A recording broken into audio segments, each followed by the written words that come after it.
ஹோட்டல்ல ஒரு பெண்ணை பார்த்தேன்டா. அவ எப்படி தெரியுமா சப்பா. டேய் அவ கண்ணு இல்ல, கண்ணை விடுறா. மூக்கு எடுத்துக்க. மூக்கு எடுக்காத, முகத்தை எடுத்துக்கடா. சுத்தி வளர்ப்பான எந்த அழகான பெண்ணு அவ கிட்ட நிக்க முடியாதுடா. கிட்ட என்னடா தூரவே நிக்க முடியாதுடா. அவ்வளவு பிரமாதமா இருந்தாடா. இருக்கட்டுமே, அழகா இருக்கிறது அவ தப்பு இல்லையே. அப்படின்னா அப்பேற்பட்டவன் எங்க கூட பேசுறாளா, அதான் தப்புங்கிற? பேசுறது எப்படா தப்பாக முடியும்? டேய் அவ என்ன பார்த்து ஐ லைக் யூ, உங்களை எனக்கு ரொம்ப பிடிச்சிருக்கு அப்படின்னு சொன்னாடா.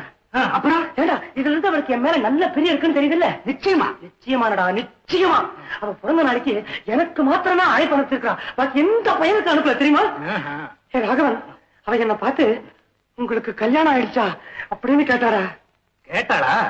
சாமா கேட்டுட்டு சும்மாதான் கேட்டேன் அப்படின்ட்டாடா. சிரிச்சு மழுப்பிட்டாளாக்கா?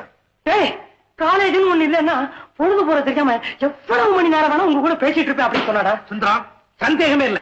டேய் முக்கியமான விஷயம், ஒரு ஃப்ரெண்டோட ஹோட்டலுக்கு வந்துவா ஹேண்ட்பேக் இல்ல கைப்பை அதை மறந்து வச்சுட்டு அதுக்காக இன்னொரு தடவை வந்துட்டு போயிருக்காடா. தனியா தானே வந்தா? ஆமா, ரெட்டை தடிய வெளிய விட்டுட்டா.